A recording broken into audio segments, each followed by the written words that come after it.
बिस्मिल्लाहिर्रहमानिर्रहीम, अस्सलाम वालेकुम नाज़रीन। मैं हूं आपका मेज़बान Awais Taj Chaudhry. Election cell 2020 Malaysia intra party election में आपकी खिदमत में हाज़िर हूं। आज हमारे साथ यहाँ पे पीटीआई के बानी कारकुन मौजूद हैं, तोके मनीर, जो किसी तारुफ के मोहताज नहीं है। पाकिस्तान तहरीक इंसाफ के लिए अच्छा काम किया इन्होंने और इसके अलावा सोशली भी बड़ा पॉजिटिवली काम कर रहे हैं और इससे कबल भी इनकी बड़ी खिदमत रही हैं। लेकिन यहाँ पे क्योंकि तोके मनीर हमारे साथ यहाँ पे प्रोग्राम में मौजूद हैं, इनसे जानेंगे कि ये जो election 2020 intra party overseas Pakistan Tehreek Insaf Malaysia में होने जा रहा है, इसको कैसे देख रहे हैं और इस इलेक्शन के इनकाद के बाद क्या होने जा रहा है। जी अस्सलाम वालेकुम जी। सबसे पहले तो आप लोगों का शुक्रिया अदा करते हैं न्यूज़ वालों का कि इन्होंने आके बड़ी दूर से आए हैं, कोलंबर में हमारे पास आए हैं इंटरव्यू के लिए, इनका शुक्रगुजार हैं। दूसरा है कि इलेक्शन जो हो रहे हैं, हमारी मेंबरशिप जो है वो ऑलरेडी कंप्लीट हो चुकी है और उसके बाद आज या कल इंशाल्लाह हमारा लॉन्च हो जाएगा ये कब कौन सी डेट को इलेक्शन होने वाले हैं। सबसे पहले तो हम सब लोगों का शुक्रगुजार हैं जिन्होंने मेंबरशिप बनाई, जो हमारे पीटीआई की टीम ने काम किया, बहुत अच्छा काम किया कि हमारी टीम छोटे से स्टार्ट हुई, तकरीबन आज से 16 महीने पहले स्टार्ट हुई, तो करते करते आज हम इस नोबल पे पहुँचे हैं कि हम पीटीआई में शामिल हो चुके हैं पूरे। तो के मनीर, आप एग्जेक्टिव बॉडी का इलेक्शन तो नहीं लेने जा रहे, लेकिन एक बानी कारकुन है, बानी रहनुमा है पाकिस्तान तहरीक इंसाफ के। मैंने सुना है कि आपके पास अच्छा खासा वोट बैंक भी मौजूद है और सुना है कि आपको तोड़ने की भी बड़ी कोशिश की गई है कि तोके मनीर को हटा दें, काम सीधा हो जाएगा। तो क्या समझते हैं कि तोके मनीर कोई जो है कोई अपनी सोच तब्दील कर सकते हैं? तोके मनीर आज तक किसी के आगे ना बिका है, ना किसी के पास इतनी है कि वो ख़रीद सके। कि मैं 30 साल से मलेशिया में हूँ, हमारा जब भी फैसला होता है येस और नो में फैसला मैं करता हूँ। तो येस और नो तो डिक्टेटरशिप का ये जो आप स्ट्रेटजी बता रहे हैं, तो क्या जमहूरी अमल में येस नो ठीक है? क्योंकि सियासत वसी मैदान है। नहीं, जमहूरी अमल में हम जो तरीका जमहूरी तरीके से इलेक्शन हो रहे हैं हम उसको कबूल करने के लिए तैयार हैं। हमारी जो दूसरी पार्टी, हमारे जो सामने दूसरी बॉडी है, वो भी कल को अगर वो जीत जाती है तो हम अपनी तस्लीम करेंगे हार को। खुदा न खास्ता हम जीत जाते हैं तो उनको भी तस्लीम करना चाहिए। अच्छा, वोट बैंक आपके पास बेशुमार है, ओहदे के लिए आपने क्यों नहीं हिस्सा लिया? आप भी ओहदे के लिए आगे आ सकते थे। बिल्कुल आ सकता था, मेरी टीम है, वो है, मेरे लिए वही बहुत फ़ख्र है कि मेरी टीम आ रही है। मुझे ओहदे की क्या ज़रूरत है, मुझे तो चाहिए सिर्फ अपनी टीम को कि हमने जो अपना काम है वो करना है। हाँ। अगर खुदा न खास्ता हम हारते भी हैं तो हम काम इससे ज़्यादा करेंगे। हाँ। ताकि आगे हमें चांस मिले। ठीक है, बिल्कुल। और ये बताएं, अगर फॉर एग्ज़ाम्पल आप इलेक्शन में जीत जाते हैं तो तोके मनीर क्या कोशिश करेगा कि उसके एडजस्टमेंट कीजिए? नहीं, तोके मनीर बस अगर हम जीत भी जाते हैं तो हमारी पार्टी जीतेगी, हमारी टीम जीतेगी, हम टीम के साथ हैं। टीम के साथ हैं, बिल्कुल।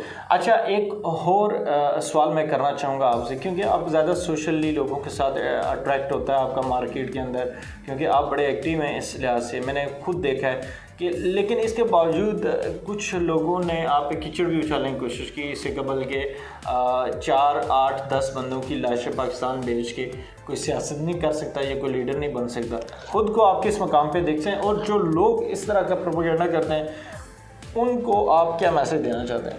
नहीं, जो लोग करते हैं वो करने दो यार, कोई नहीं। हम तो फ़ख्र करते हैं कि अगर हमारे पर कोई कीचड़ फेंक रहा है, लेकिन हम उससे ज़्यादा बढ़ के काम करने के लिए तैयार हैं। आखिरी मैसेज जो आपके पीटीआई के ये जो इलेक्शन होने जा रहा है 2020 का इलेक्शन और इंट्रा पार्टी मलेशिया तंजीम साजी, आपका पैनल भी मैदान में है, क्या मैसेज देंगे अपने वोटर्स को और आप क्या समझते हैं कि ये जो आपका पैनल है ये लोगों की उम्मीदों पे पूरा उतरेगा? बिल्कुल, इंशाल्लाह पूरा उतरेगा, हम पूरे काम करेंगे। और जो आगे हमारे टीम है, हमारी टीम बहुत बड़ी है, ये कि हमारे पास टाइम बहुत शॉर्ट था कि इस वजह से मेंबरशिप ज़्यादा नहीं कर सके। लेकिन अगर मेंबरशिप का अगर 1 महीने का टाइम होता तो पता नहीं हम 10,000 से ऊपर कर देते, हमारा जो टारगेट था। लेकिन यह है कि उसके बाद हम उनको साथ मिलाएंगे, साथ मिला के चलेंगे अब, और उनका हर काम करेंगे हम। कितने मार्जिन से जीत सकते हैं और क्या इस वक्त जो जाहिर सी बात है जोड़ तोड़ इलेक्शन का हिस्सा है। सर जी, जीत जो होती है वो 1 पे भी होती है, 2 पे भी होती है, वो जीत होती है। तो आखिरी मैसेज अपने जो आपको देख, मैं सबसे ज़्यादा अपनी टीम का शुक्रगुजार हूँ कि जिन्होंने हमारा साथ दिया, जिन्होंने के साथ हैं हम आज भी, हम पाकिस्तान के भी साथ हैं और अपनी टीम के साथ हैं। मलेशिया में हम जितने ओवरसीज़ हैं उनका हम जो भी मसले मसाइल हैं वो हल करेंगे।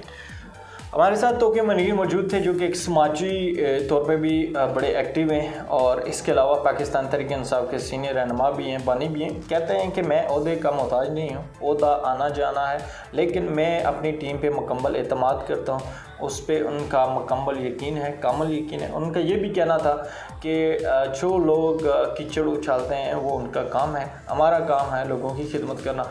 और मैं यहाँ पे एक चीज़ कोट करना चाहता हूँ, being a journalist, being a media person, हमने खुद देखा है कि 3-3 घंटे ये तोके मनीर जो है ये अपनी गाड़ी लेके अपना टाइम, बिज़नेस, सब कुछ जो है कुर्बान करके लोगों के लिए, कभी JPN जा रहे हैं और कभी किसी दफ्तर में जा रहे हैं, कभी एम्बेसी में जा रहे हैं। और ये वो लोग हैं जो पाकिस्तान के लिए बेलौस काम कर रहे हैं। और यकीनी तौर पे ऐसे लोगों के लिए हम सबको मिल के सपोर्ट करना चाहिए, मॉरली सपोर्ट करना चाहिए। लेकिन कुछ लोगों के इस वक्त माइंड में ये भी चाह रहा होगा कि शायद इन लोगों ने, हम मीडिया पर्सन हैं, शायद इन लोगों ने हमें पेड किया या नहीं। और लेकिन अल्लाह की करम फजल से कि हम इस तरह के लोगों को सामने लाना चाहते हैं, क्योंकि ये पाकिस्तान का मसला है। और अल्हम्दुलिल्लाह हम लोग इस तरह के जो इवेंट्स हैं या इस तरह की जो एक्टिविटीज़ हैं उनको इसलिए सामने ला रहे हैं क्योंकि जब मुल्क के पाकिस्तान की वक़ार की बात आएगी तो उस वक्त पैसा कोई मानी नहीं रखता। मैं उम्मीद करता हूं कि तमाम पाकिस्तानी इस तरह के लोगों का साथ देंगे और जो भी अगर इनके पैनल्स के से हट के भी अगर कोई पाकिस्तानियों की यहाँ पे मदद करता है तो एक दूसरे की मदद कीजिए और पाकिस्तान के लिए काम कीजिए। ये एक तो पाकिस्तान के सफ़ीर पाकिस्तान हाई कमीशन में बैठे हुए हैं जो लोग एम्बेसडर्स हैं, और अगर प्राइवेटली देखा जाए तो हर पाकिस्तानी एम्बेसडर है उसके कोल फेल में अगर तजाद होगा तो वो मुल्क पाकिस्तान के लिए बदनामी का बायस बनेगा, अगर वो फेल कोल अच्छा होगा तो मुल्क पाकिस्तान के लिए इज़्ज़त का बायस बनेगा। ये असल सफ़ीर हैं जो मार्केट में काम करके पाकिस्तान के लिए दिन रात काम करें। मैं उम्मीद करता हूँ कि आपको ये प्रोग्राम भी पसंद आया होगा और अपने राय हमें ज़रूर दीजिएगा। लेकिन उससे कबल हमारे YouTube चैनल SM आवाज़ को ज़रूर सब्सक्राइब करें और बेल के आइकन को ज़रूर क्लिक करें ताकि हर आने वाली नई वीडियो आप तक पहुंच सके। इसी के साथ सैयद खुर्रम आवाज़ शिराजी और उवैस ताज चौधरी को मलाइशिया कुआलालंपुर से इजाज़त दीजिए।